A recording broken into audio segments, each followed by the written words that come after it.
Olá, sejam todos bem-vindos a Roma. Então, vamos começar mais um episódio hoje. Parece que é especial porque hoje vamos tratar um pouquinho sobre saúde. Saúde é bem importante, ok? Eu não sei se estou em plenas condições de saúde, se o Helênio e a equipe técnica restante também está em boas condições de saúde, mas se estão aqui é porque haja alguma coisa, ok? Hoje, eu não costumo falar o nome, porque eu deixo que vocês falem os vossos nomes para que o público saiba. Mas antes disso eu vou dizer boa noite. Boa noite. Boa noite, hein? Estás tímido? Não, tímido. Em Roma, tímido, não. Não, aqui é quem tem boca vai a Roma. Ok. Então, vamos lá, mas tua cara para mim é conhecida. Sério? Yeah. Pá, não sei, eu sou parecido com muita gente. Não, se calhar tu passaste pela Universidade de Agostinho Neto. Não, acho que não. Então Provavelmente não. deve ser pela rua. Se calhar já te via passar em algum provavelmente. lugar e tudo mais. Já interagimos. Então aqui, não é? Vamos lá. Eu tenho Arlindo Kisanga. Mais uma vez, boa noite. Sim, sou Arlindo André Manuxanga. CEO da Farmotécnicos Serviços e Secretariado, ou secretário-geral da NEM. Ok. Sim, CEO da Farmacotecos Serviços, só para retificar. Ok. E secretário do NEM. NEM é o Núcleo de Estudantes de Medicina da Universidade Jean Piaget de Angola. Uau. Mas tu és formado por esta universidade? Sou estudante de Medicina. Nesse momento curso o 6º período. Olha, fala só próximo ao microfone, Ok. por favor. Como eu dizia, sou estudante do 6º período e neste momento ainda me encontro no ciclo universitário. Ok. E o mano aqui, como se chama? Será o Ângelo Cassans. Pronto, estou aqui representando também o mesmo núcleo, né? O núcleo do NEM. Também sou estudante de medicina, por acaso. E 3º ano, nesse caso. Ok. São uma dupla. Yeah. The best. Uma dupla grande, uma dupla, praticamente uma equipa. Ok. Equipa. Uau, isto é muito bom. São amigos desde a infância? Digamos assim, Ou de escola, simplesmente? a ciência nos uniu. Sim. Desde quando? Propósitos. Desde quando? É uma pergunta bastante interessante. Desde que a gente tem um objetivo, um propósito e a gente disponibiliza-se em correr atrás daquilo que a gente pretende, a gente acaba por encontrar pessoas que têm o mesmo ideal e que também querem correr o risco de ir atrás daquilo que a gente preconiza. Então, a gente se encontrou nessa luta. Ok, isto é muito bom. Então se consideram aquelas pessoas que são os melhores amigos em termos de ciência? Não só. Fora a ciência também partilham algumas coisas. É isso. Na verdade, como estudantes de medicina, a ciência acaba por vos unir e, além da ciência, vocês vão acabar por partilhar muita coisa. Porque vocês vão partilhar muito tempo juntos. É quase 24 horas por dia juntos. Então não tem como não partilhar outras coisas. Ok, hoje vocês fazem um curso de medicina? Sim. Certo? Então vamos lá começar um pouquinho sobre o vosso historial. Desde pequeno o vosso sonho era ser mesmo... Médicos? Olha, é uma pergunta bastante interessante. Eu particularmente nunca tive o sonho de ser médico. Nunca me passou pela cabeça sequer frequentar a faculdade de medicina. Sempre ouvia dizer, a minha irmã dizer, olha, depois de você terminar o ensino médio, tu tens que ser médico e tudo mais. Mas eu, naquele exato momento, não pretendia aquilo para a minha vida. Eu queria ser um empresário, queria ser o homem mais rico do mundo e tudo mais. E sempre lutava, sempre trilhava esse caminho. Só que ao longo da vida, a vida me levou a viver algumas coisas que passaram a centralizar o meu foco para a saúde, sem sequer alguém me dizer, olha, tu vais ser médico. Eu passei a entender algumas coisas na minha vida e que eu visualizei que eu precisava ser médico para reajustar algumas coisas no universo, no mundo concretamente. Angola, o meu país. Será que a tua realidade também é esta? Pronto, a minha realidade, na verdade, é, digamos assim, diferente. Tá? E Olha, eu vou pedir que tu... encosta um pouco. Ou podes... Ótimo. A minha realidade, na verdade, é diferente. Ou podes também dar um pouquinho para aqui. Melhorou, não é? É diferente. Para mim sempre foi uma perspectiva e um sonho alcançar esse objetivo, e fui criando, na realidade, as bases de modo que conseguisse. Ok? Isto é bem interessante porque desde pequenos creio que a maior parte das pessoas nascem com duplos desejos. Ele queria ser o homem mais rico do mundo, queria ser empresário. Hoje a realidade é diferente, é médico, mas sendo médico pode ser um dos médicos mais ricos do mundo. É possível? Serei. Serei. Serás? Serei, não, foco no sucesso, mano. Exatamente. Mas agora não é ser rico e depois começar a fazer coisas ali. Não nesse sentido. Por que eu digo que serei? Por isso, a medicina, para mim, vai muito mais além do que simplesmente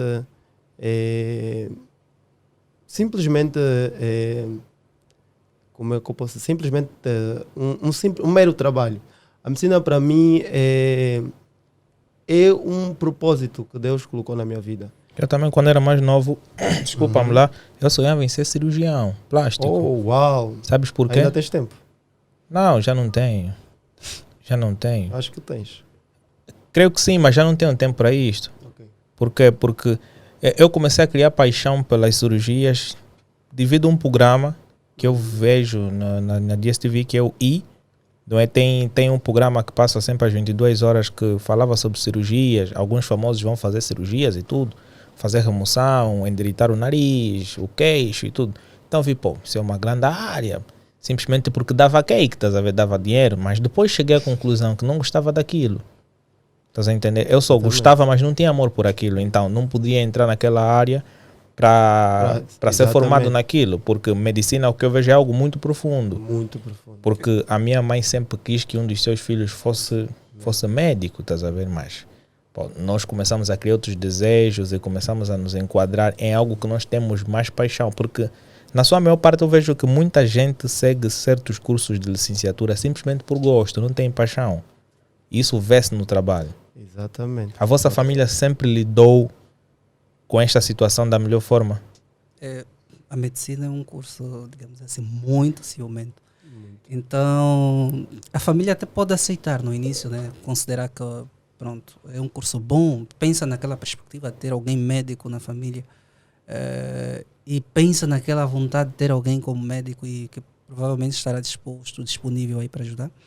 Mas sendo um curso muito ciumento, depois de um tempo a família começa a notar que você vai estar muito mais ausente do que presente. Vai estar muito mais ausente do que presente, porque é um curso que você tem que fazer em tempo integral. Então, lá já vai começar a surgir algumas complicações. São 8 anos, não? São 7 anos. 6 a 7 6 anos. Uau. Praticamente. 6 anos. Faltam mais 2 anos. Faltam mais 2 anos e alguma coisa. Por causa do Covid. Né? Covid. E isso tudo influencia. Então, como o Arlindo aqui acabou de dizer, né? A medicina é um curso que requer recursos, quer seja, recursos em sentido financeiros e não só, também requer uma preparação mental em si. Tu tens que ter uma preparação para suportar aquilo. Tudo muito bem acabaste de dizer, muita gente faz o curso pelo gosto e não pela paixão. Pessoal, por favor, vou pedir que vocês coloquem seu telefone no vibrador. Isto já é algo, não é habitual e fica um pouquinho feio eu ouvir o vosso telefone a tocar. Sério, porque eu estou a ouvir mesmo daqui. Então, por favor, desliguem. É o Helênio, não é? Trader deve estar operado. Hã? Este é o Cachala. Epá, e tipo, você é jovem. Vou exonerar aqui jovens aqui, hein? Não são os bosses, mano. Mas me dizem uma coisa. Como é que vocês veem as universidades que lecionam medicina? Ok. Vou já responder essa pergunta, mas antes disso eu queria realçar alguma coisa. Primeiro, medicina não é um curso que dá dinheiro. Dá? Não. Medicina não é um curso que dá dinheiro. Tipo, estou a falar de ser milionário. Dá? Não. Não dá de ser milionário. Eu te digo que não dá, porque nós estamos na área, nós convivemos e nós conhecemos como é que funciona. Abre uma clínica. Não é como você imagina. Abra uma clínica. Nem imaginas como é que funciona. Mas como é que tem doutores que são milionários? Nem imaginas, mas depois vamos chegar nesse ponto. Ok. Eu só queria frisar que medicina não é um curso que você vai e entras e achas que vai ser rico por ser médico. Não. Quando eu dizia que você é rico e médico, é porque a riqueza é algo que eu vou buscar na minha vida, porque quero abundância e tudo mais, mas por intermédio de outros ofícios, como empreendedorismo. O médico pode ser empreendedor, o médico não simplesmente pode investir só em saúde, pode investir em outros segmentos. E por outra, quanto à questão da família, como é que a família lida com a situação, né, de nós como estudantes de medicina e outrora médicos estarmos na relação, né, interfamiliar. É muito pesado. A medicina rouba até a família. Você não tem tempo nem para si, imagina para a família. É uma situação bastante delicada. Muitas das vezes você vai deixar de comer para se dedicar. Mas tu estás a seguir medicina, já sabes que se tu não te alimentares vais ficar doente. Ainda corres esse risco. Bem voluntário. É isso que... Então estás a criar patologias? Não é algo voluntário. Não é algo que você pretende fazer. É inconsciente. Então tu ficas aí, se calhar algumas horas sem comer, se calhar um dia ou dois, não é? Sem comer, tu vais fazer a prova, vais desmaiar, mano. Mas isso não acontece, não quer dizer que ficamos... Mas estás a criar problemas futuros. Não, isso não acontece. Por exemplo, nós conseguimos regular. Há pessoas que já ouvi relatos de estudantes que morreram mesmo por essas situações, má alimentação. Mas quando se tem um equilíbrio, a gente consegue regular muito bem as nossas atividades. Exatamente, conseguimos ter uma saúde, estar saudável sempre. Por exemplo, você conhecendo a sua dieta e as suas horas de alimentação, você consegue não ter tantos problemas nutricionais. E a gente, como estudantes de medicina e futuros médicos, não temos problemas com isso, comemos à vontade. Mas vocês estão a fazer medicina com que especialidade? Assim, a medicina em si... É geral? É um curso em si, tu sais da faculdade como médico. E depois tens a chance de fazer um internato, e esse internato em função da especialidade que você vai fazer. Todo mundo sai lá na faculdade como médico, clínico geral. E qual é a especialidade que vocês desejam seguir? Geralmente... Parteiros? Não. Não é parteiro, na verdade, é ginecologia obstétrica. Se fosse, eu não estou a dizer que ainda bem que tocaste neste assunto. Desculpa lá, não estou a dizer aqui que essa será a minha especialidade. Tá? Mas pode ser. Não estou a fazer uma correção. Pode ser, há N possibilidades. Geralmente alguns escolhem logo a sua especialidade logo do início, mas eu particularmente acho melhor continuar estando lá próximo ao fim e saber onde vou melhor me incluir. Por quê? Na medicina está dividido por ciclos. Tem um ciclo que é o ciclo básico, tens outro ciclo que é o ciclo clínico, tens outro que é considerado como se fosse um internato. Nesse ciclo clínico você tem aí contato com os pacientes, já sabe como é que mais ou menos cada área funciona, cada especialidade funciona e como cada especialidade trabalha. Sabendo que cada especialidade trabalha, você já sabe onde melhor vai se adequar. E onde melhor você vai criar, ou vai sustentar aquela paixão que você tem. A medicina em si, essa que tu referiste como medicina geral, que na verdade é licenciatura, um clínico geral, ele sai da faculdade tendo conhecimento de base de quase todas essas especialidades. Mas agora vem uma questão muito... Eu tenho dúvidas na realidade e vou querer saber aqui. Sim. Eu vou fazer medicina na universidade, mas a especialidade eu também tenho de escolher na universidade. Isto depois tem o ciclo de especialidade. Eu fiz engenharia, não é? O primeiro e o segundo ano são um ciclo básico. E o terceiro ano começa a especialidade. Mas agora, eu vou seguir medicina, ok. Até então não sei qual é a minha especialidade. Vou terminar a minha licenciatura. Certo. Após isto, vou me deslocar para uma outra instituição, Certo. em que vou fazer a especialidade. Certo. Por que não fazer a especialidade na O universidade? que acontece? Como o meu colega já estava a dizer, medicina são 6 anos. Tens os primeiros 3 anos que são o ciclo básico, os primeiros 2 anos ciclo básico, os 4 anos a seguir é o ciclo clínico. E dentro desses anos, tu tens a possibilidade de vivenciar ou conhecer diversas especialidades para se tornares um clínico geral. Okay. O médico clínico geral atende ou trabalha com todas as especialidades, mas não é especialista. Depois de tu terminares a faculdade de medicina, tu tens que aderir a uma especialidade. Então, quanto à pergunta que tu fizeste, qual então é a especialidade? são por aí 10 anos. Depende da especialidade. Existem especialidades de 5 a 6 anos, como a neurocirurgia, existem especialidades de 2 anos, como a pediatria e muitas outras. Depende muito da escolha que você vai fazer. Quanto à pergunta que fizeste, qual é a especialidade que vocês queriam fazer? Isso que o meu colega estava a dizer, eu particularmente também, agora não tenho assim uma especialidade.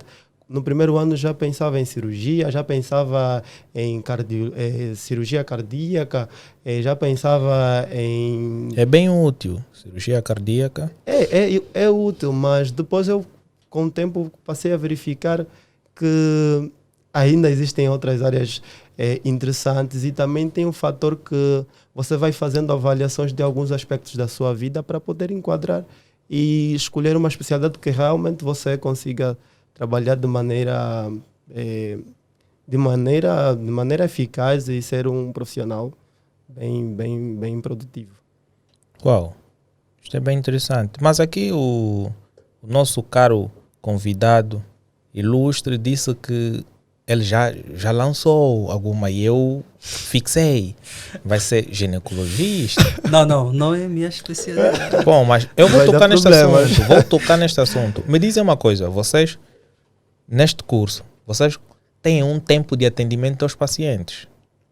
Sim. Qual é o tempo mínimo e máximo que vocês têm para atender um paciente? Grave, moderado e um normal? Pronto, o tempo para atendimento do paciente depende muito. O que adiantaria eu te atender rápido em 5 minutos e não resolver a sua situação? Por vezes, muitos pacientes não pensam nessa perspectiva. Nós temos, por exemplo, vamos pensar assim, se é um clínico geral e tu tem 100 pacientes na lista de espera. Os pacientes, por vezes, pressionam sem pensar que não. Cada paciente é prioridade. Se estamos, nesse caso, um clínico geral atendendo um paciente, tem que dar prioridade máxima ou atenção máxima naquele paciente. E não vai dar atenção máxima naquele paciente só em si. Ele tem que pensar se aquele paciente é o que deveria estar ali.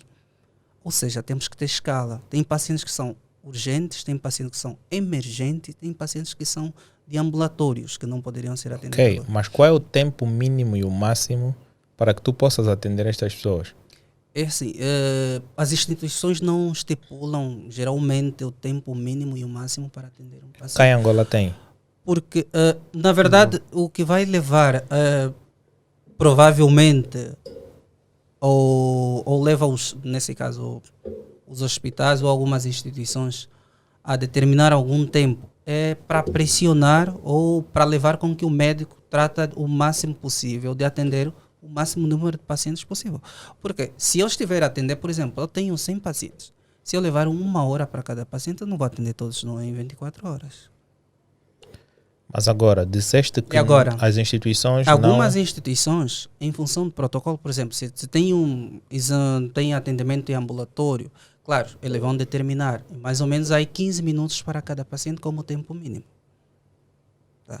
Mas não significa que este médico obrigatoriamente teria que atender 15 minutos. Que ele pode passar em algumas circunstâncias, vai passar, porque é o que eu disse, cada paciente tem uma prioridade e tudo mais. A estimativa que vai se colocar quando vai se fazer geralmente as escalas de atendimento do paciente, se forem casos de ambulatório, vai levar que não. em função do atendimento, em função, se for alguma especialidade para exame, vai fazer uma diferença de 15 em 15 minutos um paciente. Por isso que determina aí, logo quando você vai fazer uma marcação de um exame, vamos dizer, tu tens que aparecer aqui no dia X às X horas. Das X horas até mais ou menos 15 minutos, aquele médico vai estar aí para te atender, como tempo mínimo. Exatamente. Porque, só acrescento também, temos que referir que cada hospital tem o seu protocolo e vai depender de muitos fatores. Não podemos comparar aqui, não queria fazer publicidade, mas vou comparar só o atendimento da clínica Girassol com o atendimento, um atendimento de uma clínica privada e de um atendimento de um hospital público. Difere muito. Então, também tem diversos aspectos. Vamos falar de tipo eu acho que independentemente de ser público ou privado, ainda assim o amor tem que ser o mesmo e a vontade tem que ser a mesma. A questão não é o amor, não é o amor. Às vezes são os recursos materiais que são necessários, né, para poder se fazer o atendimento ao paciente. Até porque, como meu colega estava a dizer, cada paciente é um paciente, apresentam situações diferentes. Então, eu vou vos fazer pensar naquilo que eu quero chegar. Ok. Eu já me desloquei até uma instituição de Estado em que fui acompanhar alguém. Vocês acreditam que um paciente que grave demora quase 10 minutos para ser atendido? Grave. E um paciente não muito grave leva quase 30 ou 40 minutos para ser atendido. Agora, um paciente normal leva quase 120 minutos para ser atendido. O paciente não é que tem uma dor de cabeça, que está normal, consegue andar, consegue falar e tudo mais, leva quase 240 minutos. 240 minutos fala-se aproximadamente em 4 horas. Ok? E eu fico a pensar no seguinte: tu vais manter as pessoas mediante a tua norma, o que vai acontecer? Vai gerar um efeito de enchente por causa do tempo que tu estabeleces. Porque eu acredito que num sistema de medicina, tendo em conta que se trata de saúde, vocês melhor do que eu têm conhecimento sobre isto, o rápido atendimento ajuda muito na sobrevivência do paciente. Exatamente. Ok? Eu não vou ver um paciente que deslocou a perna, ok? O osso está fora, e eu vou deixá-lo ali por 120 minutos simplesmente porque não ser um dano, segundo tu como especialista, muito grave. Mas olha a exposição da ferida, a contaminação, o local onde ele saiu, o local onde ele está. Estás a ver?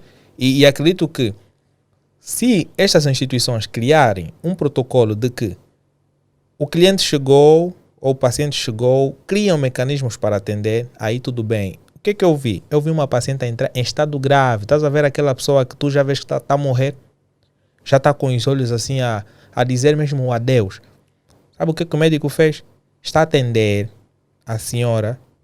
Praticamente nem estava a atender a senhora. Ele está a falar com os familiares da senhora, com a senhora na maca ao lado. E eu me perguntava, mano, por que tu não levas o paciente já para um bloco operatório, para uma sala para fazer análises com as vossas máquinas para detectarem o que a paciente tem? Deem já uma solução. Depois de estabilizarem o quadro, voltem para falar com os familiares. Agora eu me pergunto, o que ele estava a falar com os familiares, tendo em conta que o seu paciente estava ali a bazar, mano? Que amor é que tu tens como doutor? Ver aquela situação me deixou muito zangado. Traumatizado. E eu cheguei até o doutor e disse, tu tens que ter mais amor ao próximo. Ele perguntou por quê. Disse, tu não podes atender a senhora assim e falar com os familiares. Leva a senhora no bloco, faça os exames e depois venha falar com a pessoa. Primeiro faça o teu esforço. O que ele disse?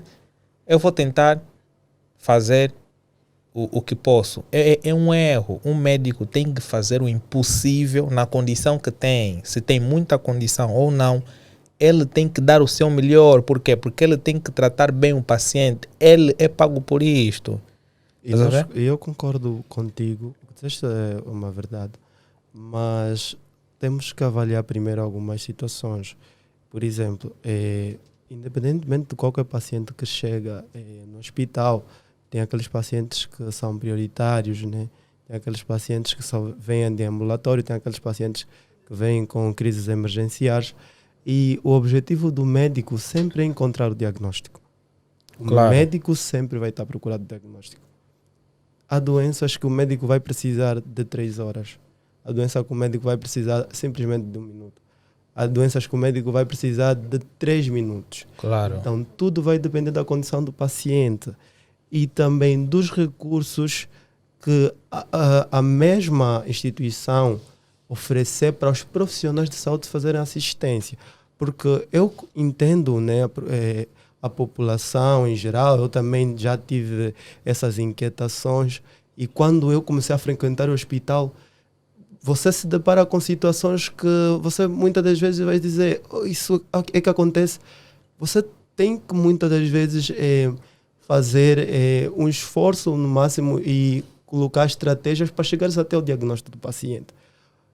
Eu acredito que em Angola a saúde já está a desenvolver e há muitos poucos, e eu acho que dos profissionais de saúde que eu conheço, há muitos poucos profissionais que não se dedicam em conseguir diagnosticar e levar uma terapia eficaz aos nossos pacientes. Mas o que acontece às vezes é que a falta de informação dos nossos utentes ou dos nossos pacientes faz com que muitas das vezes as pessoas acabam por entrar em estresse e não terem aquela noção do que é que na verdade acontece dentro do hospital ou o que é que se espera dentro do hospital. Porque nem sempre aquilo que parece os profissionais de saúde estão sempre a procurar uma solução para o paciente. Tu achas normal um médico, não é, estar no WhatsApp em pleno hospital? Isso não é normal, claro. Imagina que o tempo que ele fica no WhatsApp, vai pela sala de espera e vê o número de pessoas que lá estão. Por vezes também temos que pensar, o WhatsApp é um dos meios de comunicação. Claro. Por vezes nem sempre que está no WhatsApp está a utilizar ou está a ver o estado, né? A ver o estado do outro, ele está a ver vídeos, né, de ensinamentos, não é? É isso que eu estou aqui a dizer. Por vezes nem sempre está a ver mensagens ou que é desnecessário. Por vezes quando um médico está no YouTube não significa que está a ver vídeos de música e tudo mais. É só que o que as pessoas acreditam muito, na verdade, é aquilo que nós sabemos, pensar na sensibilidade do paciente em si.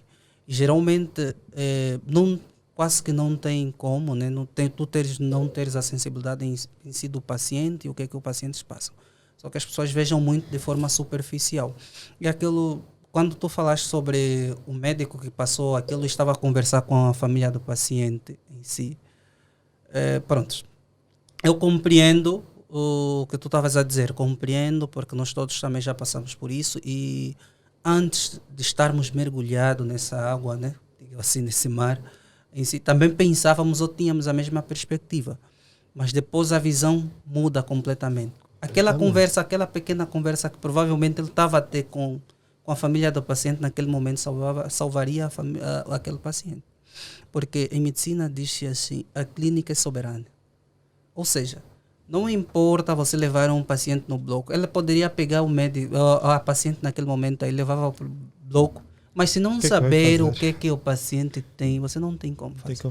É como se fosse um mecânico inexperiente que não sabe, na verdade, qual é o problema que o carro tem e pega no carro em si e abre só as peças sem saber o que. Nesta lógica, eu de certa forma vou dar razão, desculpa por te cortar, vamos já continuar. Sim. Eu vou aí dizer para todo o pessoal, subscreva o nosso canal, ajudem-nos a bater a meta de 10 milhões de inscritos, sigam-nos nas redes sociais, não só no YouTube, bem como no TikTok, Twitter, Spotify, Amazon Music, Deezer, Google Podcast, entre outras plataformas que nós estamos inscritos, ok?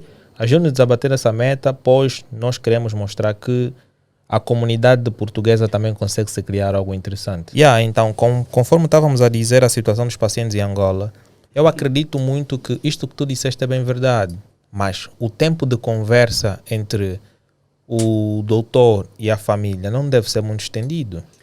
Claro, o médico vai fazer tudo que seja o mais rápido possível. Porque o paciente em si nos dá muita informação. O paciente, quando é, digamos assim, o paciente que está, por exemplo, o paciente que o senhor, nesse caso, observaste, provavelmente a senhora estava deitada e tudo mais, inanimada naquele momento, ela por si só não daria muitas informações se não falássemos com alguém. Por vezes partilhar a informação de que talvez ela tomou alguma coisa, ou que nós pensamos por vezes que é grave, a situação muito grave, ao olho de um médico, ao olho de um clínico em si, não é assim tão grave. Os aspectos que o paciente mostra, por vezes, há sinais que nós aprendemos em si logo na academia. Quando é que é um sinal extremamente grave, quando é que nós temos que dar atenção máxima, quando é que nós não temos que dar atenção máxima. Só que quando alguém veja em si, digamos, um cidadão, qualquer indivíduo observa um paciente deitado no chão, um indivíduo deitado no chão, não estar a ser dada aquela atenção que devia, supostamente, e enquanto isso o médico vai atender outro paciente, ele não sabe o porquê, só veja que aquele está deitado no chão. Só pensa que está deitado no chão e que não deveria estar deitado no chão. Mas não, a mente do médico sabe o porquê, sabe quais são os sinais que mostrou de gravidade. Então, quando tu disseste que tem um tempo estipulado que são 10 minutos e o médico deveria ver se deveria atender o máximo possível para os outros pacientes, quando frisaste, e no ambulatório, um paciente que acho que falaste de 200 e tal minutos e tudo mais. Esse tempo estipulado ou essa escala de atendimento que é feito não é uma escala só angolana.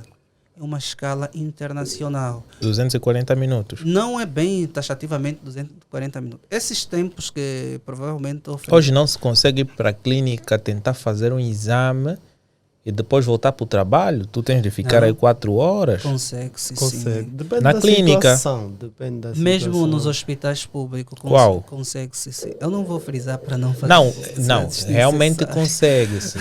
Quando tens um conhecido lá. Não, mas nesse vamos sentido, aqui. Porque atualmente, é isso que o Arlindo já esteve... Porque nós podemos fazer uma aposta de tu ir para o Hospital do Prenda e eu duvido muito que vão te atender em 240 minutos. Ou seja, menos do que isso. Atualmente os hospitais, eu não vou frisar o nome do hospital para não ferir sensibilidade. Atualmente os hospitais já têm estado a se organizar, que é claro, transformar o seu sistema de atendimento cada vez mais informatizados em si, em que facilita isso.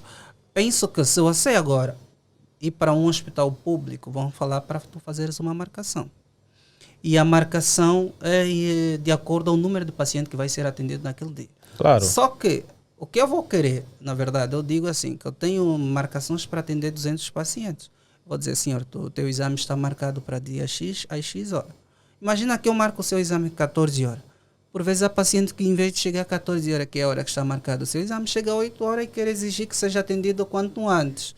Mas aqui em Angola o sistema de marcações não funciona muito porque as pessoas têm um sintoma, ele vai se deslocar neste preciso momento no hospital para ser atendido. Aquele é um paciente, é isso que tu acabaste de dizer muito bem, e é uma pura verdade que nós queríamos já alertar a população em si.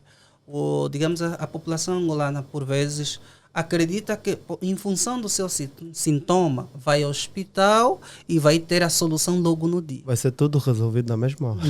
Não se resolve. Mas é o esperado. Não é o que acontece. Porque aquilo que estamos sempre a dizer. Mas eu vou com dor de cabeça, volto com dor de cabeça novamente em casa. A dor de cabeça em si, nós podemos aliviar. Pode ser um estresse normal. Nós vamos aliviar a dor de cabeça, né? Vamos fazer tudo que se alivia a dor de cabeça. Mas nós temos que procurar... nós não podemos só combater o sintoma, nós temos que procurar a causa. Claro. A causa é que é o mais importante. E logo, eu tenho que fazer o estudo dos sintomas que tu apresentaste. Por que apresentou o sintoma? Então, vou à busca da causa. Por vezes, o que acontece é o seguinte. Tu vens com uma dor de cabeça e eu te dou um fármaco para aliviar a dor de cabeça, peço alguns exames para fazer o estudo. Em função desse fármaco, a tua dor de cabeça foi aliviada e depois vais para casa e pensa que já está tudo resolvido e não voltas mais para reconsulta. E esse fenômeno, e é frequente mesmo na nossa sociedade. E como quando tu não voltas para reconsulta, se não for uma dor de cabeça normal em si, for por uma situação que estava a se agravar, o quadro torna-se cada vez mais crítico. E quando torna-se mais crítico, é um custo não só para si, nesse caso como paciente, que também como um custo para o Estado. Existe, olha, só para reforçar, existe um grande problema que é o da nossa população, que é a falta de informação. Muitas vezes a falta de informação também dificulta algumas coisas básicas no que concerne o atendimento aos nossos pacientes, porque o nosso Sistema Nacional de Saúde tem estado a desenvolver os hospitais, tanto públicos e privados, tem estado a criar estratégicas para que a população tenha uma assistência mais humanizada. Então, muitas das vezes a população vai ao hospital e quer que o seu problema seja resolvido na hora. Mas como o meu colega está a dizer já, existem problemas, né, de saúde, né, que são resolvidos. Por exemplo, se você tiver uma dor de cabeça, vão te dar uma assistência. Por exemplo, se o profissional notar que, por exemplo, tu tiveste uma dor de cabeça porque passaste por um estresse no seu dia a dia, no trabalho, na família e tudo mais, dá uma dor de cabeça e te diz, olha, tens que descansar e tudo mais. O paciente já acha que não resolveram a sua situação. Mas às vezes, muitas das vezes, a gente não acaba por pensar que, exatamente, eu tive uma dor de cabeça porque simplesmente entrei em estresse. E muitas das vezes a impaciência, junto à falta de informação, criam essa toda a confusão, que os hospitais não têm dado assistência mais humanizada e tudo mais. Mas eu é que digo, em Angola a saúde tem estado a desenvolver, os profissionais têm estado a contribuir muito para que a saúde em Angola esteja mais humanizada. Mas é claro que existem aquelas irregularidades que às vezes não se consegue resolver um caso na devida hora, por diversas situações, porque os profissionais de saúde também são humanos. Às vezes o próprio profissional está a passar por um problema e chega um paciente, ele não consegue resolver na hora. Então temos que avaliar essas todas as situações. Mas ele de tem uma que forma mostrar o mais profissionalismo independentemente de ter um claro, problema. isso é um fator. Ok, mas nessa senda, em medicina existe uma ética medicinal. Nós temos Existe a ética médica. Não é? A deontológica. Vocês acham correto um doutor, ele receber-me no seu, né, na sua sala, ele vai perguntar-me, olha, o que é que tu estás a te sentir? Eu tenho dores aqui, por ali, tudo bem. E ele vai analisar, vai pensar, uau, tu tens isto. Vou-te passar uma receita médica e tu vais para casa. Não achas que em função daquilo que vocês estavam a dizer, de uma avaliação mais profunda para se saber realmente se é mesmo aquilo que ele está a pensar? Porque na sua maior parte, muitos dos doutores cá em Angola fazem isto. Exatamente. Isso é para quê? É para diminuir o fluxo de pessoas na sala de espera. Isso é verdade, o que tu disseste acontece, mas qual é o segredo? O meu colega aqui já disse, a clínica em medicina é soberana. Nós dizemos que tem uma parte do histórico clínico, que é o diagnóstico, a parte, a avaliação que se faz ao paciente, que é a anamnese, né? Que o paciente vem e eu como médico faço questões para saber o que é que tem, e só o médico conversando com o paciente, ele já consegue ter, pelo menos em 1 minuto, né? Se o paciente descrever os sinais e sintomas que tem, o médico consegue encontrar o diagnóstico em 1 minuto. Mas é claro, existem aquelas situações que existem falhas médicas, porque os ambulatórios estão cheios e os médicos, muitas vezes, alguns acabam por cometer erros diagnósticos. Mas, na maior parte das vezes, os diagnósticos podem ser feitos em 1, em 2 minutos, dependentemente do caso. E quando ele passa sem antes olhar pelos aparelhos, fazer um exame de sangue, medir a temperatura, olha para ti e diz, olha, tu tens isto, vou-te passar uma receita. Uau, eu acho que isso, mano, isso é errado. É o que acontece. Isso é errado. Eu até então, eu fiz engenharia, ok? Eu posso dar um exercício no Helênio. O Helênio de antemão pode dizer, olha, isto, vou resolver, isto, tu tens que aplicar este caminho. Ele pode ter isto em mente. Mas o que ele tem que fazer é avaliar a possibilidade de realmente este caminho que ele está a solucionar ser o mais verdadeiro. Porque ele ao resolver, ele pode ver, ei, uau, penso que não poderia ser assim. Vai encontrar outras dificuldades. E na medicina penso que funciona também assim. Ele vai pensar que tem um paludismo, Mas na realidade é propriamente malária, que também está relacionada com paludismo, certo? Certo. Nós na academia, como o meu colega já estava a dizer, nós somos treinados para assistência aos pacientes.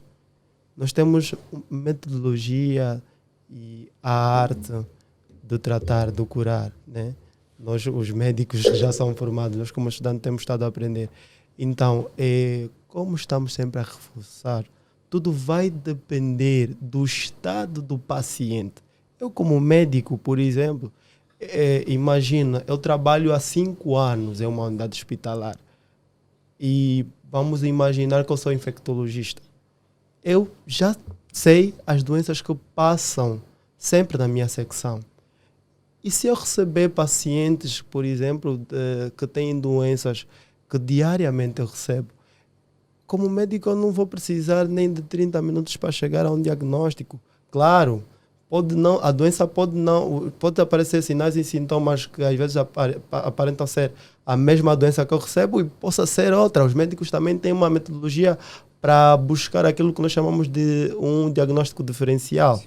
Então, eu acho que isso acontecia, né? Erros em diagnósticos, mas Angola, graças a Deus, já tem estado a prevenir muito mais agora que temos jovens como nós a se formar. Isso é muito interessante. Mas agora, quando nós, desde pequeno, começamos a sonhar que vamos seguir medicina, ou então, quanto adultos, já começar a seguir, vocês têm um desejo quanto a isso, não é? O que é que vocês veem da medicina em Angola? Qual é o vosso desejo? Porque vocês têm uma inspiração. Se calhar, matar mais pessoas, curar mais pessoas. Porque vocês têm um objetivo. E qual é o vosso objetivo para com a nossa população? Na verdade, o objetivo em primeiro em si, eu penso que já frisamos aqui que nós fazemos parte de um núcleo de medicina em si, da Universidade de Jean Piaget, não é? De Angola. E nós, no nosso núcleo, temos 2 objetivos, claro. Sermos médicos de excelência para dar a melhor assistência possível. Além do facto também que temos outro objetivo, de que é mudar, na verdade, a mentalidade médica cá em Angola. No sentido de que nós queremos mudar a perspectiva de que o médico só poderia pensar apenas na medicina.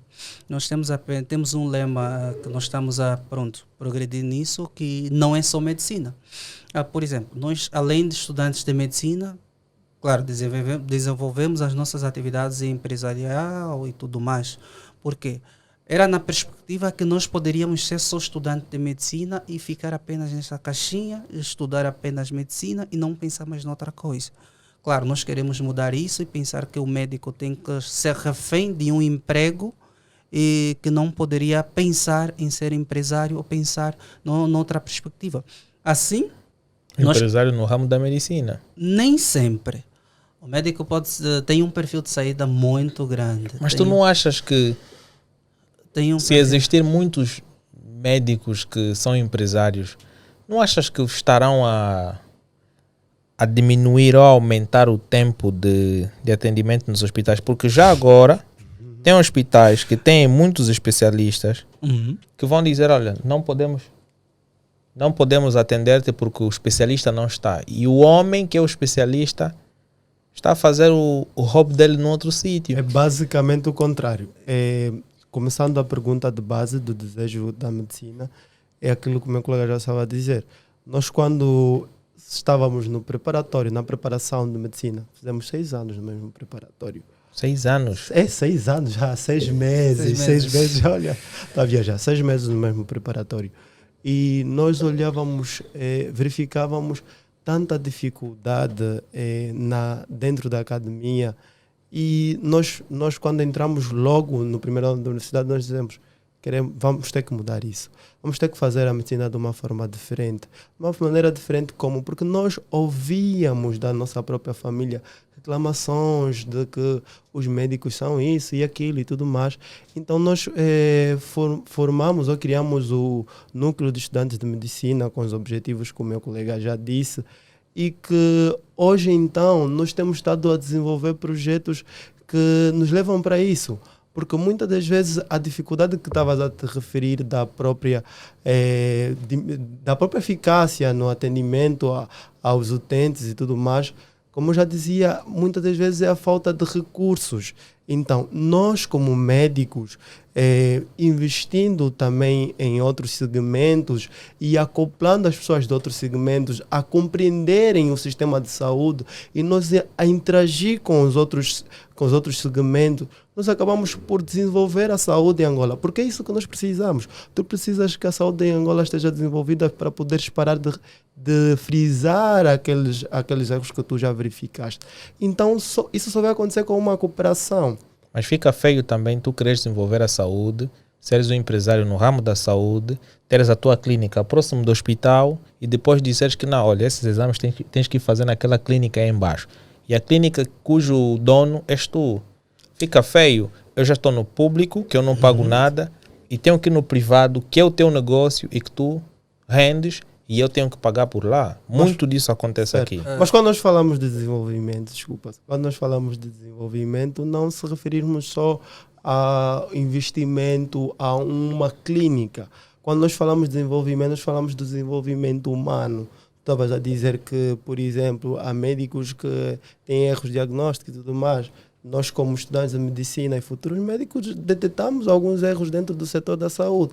Claro, nós também falamos da própria capacitação dos profissionais de saúde. Isto é bom. Da própria capacitação. Porque quando nós incutirmos que precisamos todos de sermos bons profissionais e conseguirmos todos dar uma boa assistência à população, independentemente da raça, dos valores monetários e tudo mais, a gente não vai olhar muito para esse ramo que são as questões de clínicas e tudo mais. Tu vais conseguir ir a um hospital e ter um serviço humanizado, um serviço que ajuda a tua condição de saúde. Então, nesse caso, no teu ponto, achas que muitos dos médicos que lá estão merecem uma formação? A capacitação em medicina é contínua. Nós nunca vamos parar de estudar. Mas por que muitos comportam-se assim?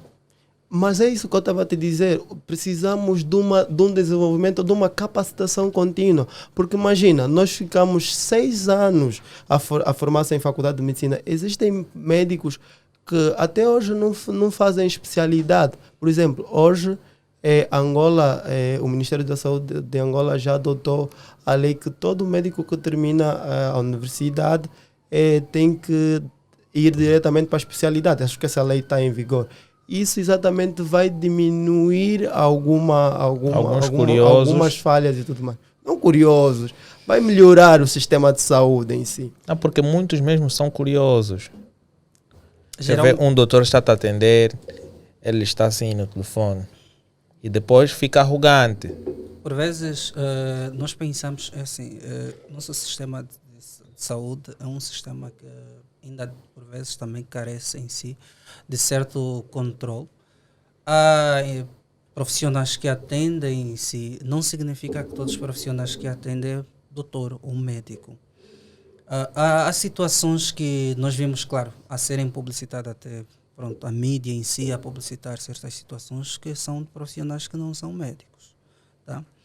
E, infelizmente, a nossa sociedade tem sempre uma mente, alguém que está de bata branca, com estetoscópio, é um médico. É médico. É um doutor, claro. E todos aqueles erros que ele vai cometendo em si, vai fazendo, durante a sua prática, vão dizer que é um doutor X que cometeu. Não vão pensar na perspectiva que pode ser que aquele não seja um médico. Pode ser que seja apenas um profissional de uma outra área que está aí apenas a desempenhar aquele serviço que provavelmente nem estaria aí a desempenhar. Principalmente, digamos assim, nos ramos que, digamos, ainda infelizmente, em serviços informais, né, a prestarem cuidados de saúde que não deveria existir.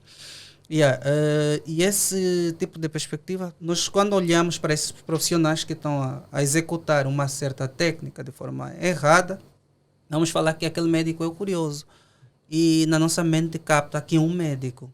Não procuramos saber se é mesmo um médico, certo, se está mesmo certificado ou não. Então vamos só lançar a culpa do que nós vimos, que era um médico. Por vezes então, neste caso, tu achas que uma inspeção de certa forma ajuda. Mas essa inspeção, de certa forma, também tem que existir do próprio hospital, da própria clínica. Não, na verdade, essa inspeção em termos de clínicas e hospitais, claro que há. Existe. Às vezes não vais ter uma clínica em si, tu falaste ainda aí sobre ter clínicas, não vai ter uma clínica em si em que não vai ter, tipo, os profissionais que estão lá não são documentados. Não é possível. Porque para você possível pode ser falso. É isso que eu estou a dizer. Possível pode ser falso, mas a margem mínima mesmo. Porque tu podes ser curioso em mecânica, mas ser curioso em medicina é fatal. É fatal. Não tem fatal. como. Eu conheço pessoas no Benfica que estão a beber às 22, chegam até 5 da manhã a beberem. E às 6 horas têm que ir no Maria Pia trabalhar, mano. Infelizmente isso existe. Mas eu tenho uma questão aqui que eu quero saber, é básica, mas eu quero saber porque eu não sei. Dentro da categoria de especialistas na área de saúde, tem vários graus, não é? Um doutor é aquele que é doutor mesmo, é formado para ser doutor. E um médico é um médico. Sim. Por que existem médicos que gostam de ser chamados? Doutor. Eu tenho que chamar doutor é alguém que tem um título de doutorado. Sim. Mas por que todos vocês gostam de ser tratados como doutor? Na verdade, o doutor nem sempre é só um médico. Tá? Nós pensamos que o doutor, por isso que temos doutores, nós chamamos os especialistas. Em direito também chama-se doutor. Claro. Quanto ao ramo da medicina, após terminar a medicina, pronto, tu és um médico. Por isso que, se você observar a descrição, por vezes na bata, vem MD e depois o nome do próprio profissional. MD de medicina e nome do profissional. Agora, quanto à expressão doutor, claro, a nossa sociedade penso que digeriu muito essa expressão em que acha-se muito mais fácil. É isso que eu estava aqui a explicar. Que por vezes não é um médico especialista, mas em si é dado o título de médico, que é na realidade um técnico de enfermagem ou mesmo um enfermeiro, é chamado de médico, porque a sociedade acostumou-se assim. Mas não significa que nós temos como, claro, os pacientes em si têm a obrigatoriedade de chamarem alguém que não seja um profissional como doutor.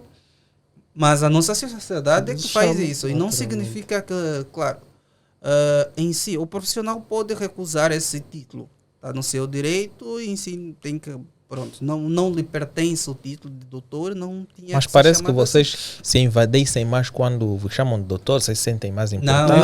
Não, eu acho que é uma impressão que as eu acho que na realidade é isso que eu chego aqui agora, doutor, como está? Na realidade, eu diria até que é uma bajulação por parte da população para isso. Não achas que é um hábito que a população tem, por intermédio de muitos que fazem isso? Mas cara, eu sou doutor, mas ele não tem um grau de doutorado. Mas aí a questão é exatamente essa que o meu colega estava a dizer, por falta de informação da população, muitos acabam por chamar doutor, porque o médico nunca obriga um paciente ou qualquer outra pessoa que seja chamado de doutor. Quando o médico não tem um grau de doutorado, porque passou na especialidade, depois fez o doutoramento, ele não tem esse direito. Não, por exemplo, aqui também é uma diferença. Aqui o nosso colega aqui, o Helênio, nós temos que chamar de engenheiro. Claro, o Delfim é um mini engenheiro. Estás a ver? Pronto. Eu tenho que dizer, estás a ver? Eu vou dizer, não vou acabar, não vou terminar a frase, porque ele ainda não é engenheiro, não tem certificação. Já o Helênio já tem documentado que é engenheiro. É o grau que ele tem. Agora, se eu chegar ao estudante, ele pode aceitar, porque um engenheiro também é um estudante, mas ele pode te fazer correção, vai dizer, não, mano, eu sou engenheiro. Isso já é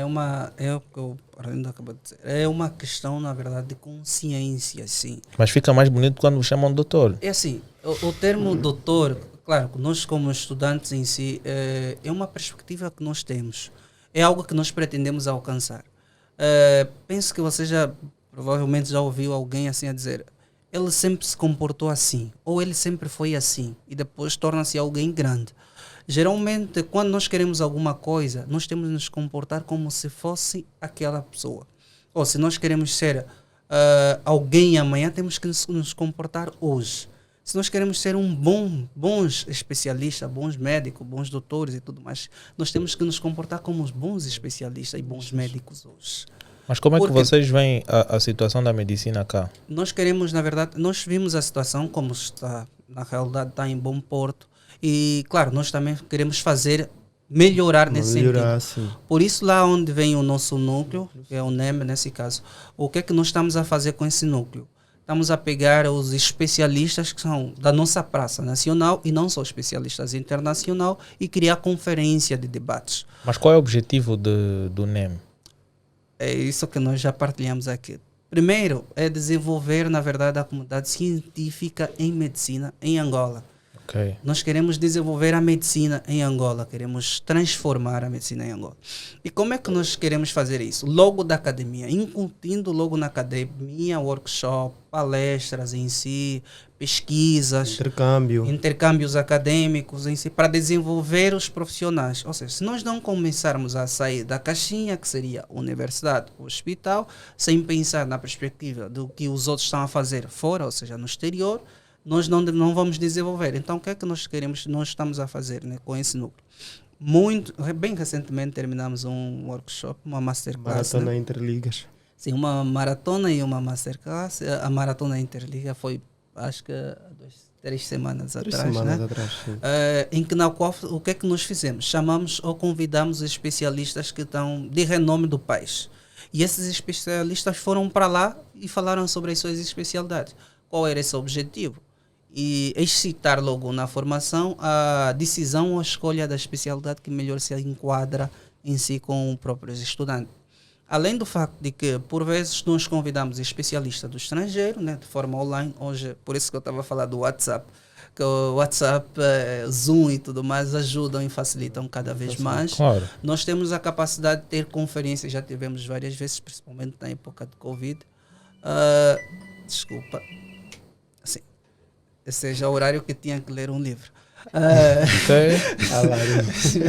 Então já tinha que estar a ler. Nós tivemos a oportunidade de convidar especialistas a nível internacional, que seja do Brasil como de Portugal, e para nos darem algumas aulas, estarmos aqui em Angola por conferência, aprendermos cada vez mais com esses especialistas sobre as suas especialidades, bem como sobre os seus temas, como está a desenvolver a ciência lá e aqui, ajudando então no desenvolvimento do nosso país e da medicina em Angola. Então, te digo, já que a medicina em Angola, claro, está no bom porto e bom caminho para o desenvolvimento. E isso surgiu exatamente porque nós ouvimos e temos constantemente a medicina, a saúde em Angola não é boa, os médicos em Angola não são bons e tudo mais. Nós avaliamos isso tudo, nós vimos quais são, por que que as pessoas dizem isso, como é que nós podemos melhorar isso. O objetivo do NEM é exatamente isso, porque se nós como estudantes não nos prepararmos para sermos bons médicos, nós vamos ouvir as outras pessoas a falarem isso de nós. E é isso que nós queremos prevenir logo na academia. Nós queremos que Angola também tenha bons médicos. Nós podemos ser bons. Por que nós não podemos ser comparados com médicos dos Estados Unidos? E por falar em prevenção, para prevenir com que poucas pessoas saibam do nosso podcast e adquiram esta informação muito boa, seguir-nos é uma mais-valia, pois estarão a ajudar-nos a crescer bastante, mas não basta simplesmente subscrever o nosso canal. Deixe o teu like, comente bastante e faça perguntas. Talvez nós podemos trazer os convidados novamente aqui, porque vai ser o meu desejo trazê-los novamente aqui, para que eles falem de mais temas diversificados com base à saúde pública angolana e não só, ok? Subscreva o nosso canal e deixa um like, ajudem-nos a bater a nossa meta de inscritos, 10 milhões e já fica bonito. Então, mas falamos agora do NEM, não é? Essa vossa iniciativa é muito boa, pois assim, vocês realmente estão a contribuir. Se realmente é o vosso pensamento, posso dizer-vos que é uma boa ideia, não é? Pois isso vai contribuir muito para a literacia, não é, de muitos estudantes cá em Angola e muitos técnicos que já operam. Okay? E a farmacotec, serviços. Qual é o objetivo? A farmacotec dos serviços entra exatamente na necessidade de diversificarmos os serviços de saúde e serem eficazes, porque não é só a medicina que existe no sistema de saúde. Existem outras áreas como enfermagem, como farmácia, como análises clínicas. E nós, como estudantes de medicina, por exemplo, eu e particularmente o Serão também, nós já viemos com uma formação base técnica na área da saúde. Então, quando nós entramos na Faculdade de Medicina, nós verificamos que havia uma necessidade das outras especialidades também terem essa capacitação. Porque imagina, o médico vai fazer o diagnóstico de uma doença, mas posteriormente ele vai fornecer a terapia ao paciente. Esse paciente vai ter que se dirigir a uma farmácia para conseguir aderir aos fármacos. E muitas das vezes também acontece que existem farmacêuticos que muitas vezes não estão preparados para atender a demanda, acabam por tocar os fármacos. Então, nós fizemos uma coisa muito interessante que não foi só o NEM, que foi, nós quando entramos na Faculdade de Medicina, nós pensávamos, nós precisamos de nos capacitar. Fizemos um curso que é Startup em Negócios de Saúde, que era nós aprendermos sobre os investimentos que são feitos em saúde e criarmos projetos que estariam ligados a diversas especialidades e conseguir implementar. Então, daí é que surge a Farmacoteca dos Serviços. A Farmacoteca dos Serviços surgiu basicamente também para capacitar os profissionais da área de farmácia a conseguirem dar assistência no que concerne a bom atendimento aos utentes, né? E para evitarmos muitas vezes as interações farmacológicas que ocorrem, a toxicidade de fármacos, o uso irracional de fármacos, para que as pessoas possam ter uma terapia eficaz e possam ter saúde, porque a saúde não depende só do médico, depende de todos os profissionais. Mas agora, esta é uma startup tua. Nesse caso, tu és o responsável da startup. Não achas que, de certa forma, na medida que a tua startup vai crescendo e depois pode ser contratado para um hospital ou uma clínica, não achas que o tempo de dedicação, tanto ao teu negócio como a uma instituição pública ou privada, será reduzido? O que acontece? Nós, como NEM, acabamos todos por fazer esse curso que eu já disse, Startups de Negócio em Saúde, e tivemos um projeto. Meu colega que está aqui também tem um projeto em uma determinada área de saúde. Então, o objetivo basicamente não é agora, por exemplo, nessa fase em que eu estou, me dedicar na Farmacoteca de Serviços, por exemplo, na criação de um negócio. Não. É basicamente apostar na capacitação dos profissionais que existem. Por exemplo, eu trabalho como técnico de farmácia. Eu conheço as problemáticas desta área que muitas vezes acabam por interferir na saúde dos pacientes.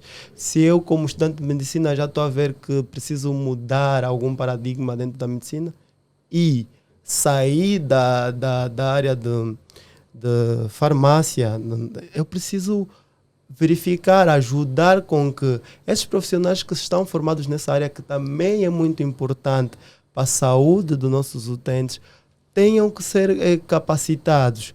Então, a criação desse projeto é basicamente essa, é basicamente a capacitação dos profissionais que estão inseridos no ramo de farmácia. E claro, né, vai se criando muitos projetos que acredito que têm uma metodologia para não interferir na minha profissão futuramente como médico. Né?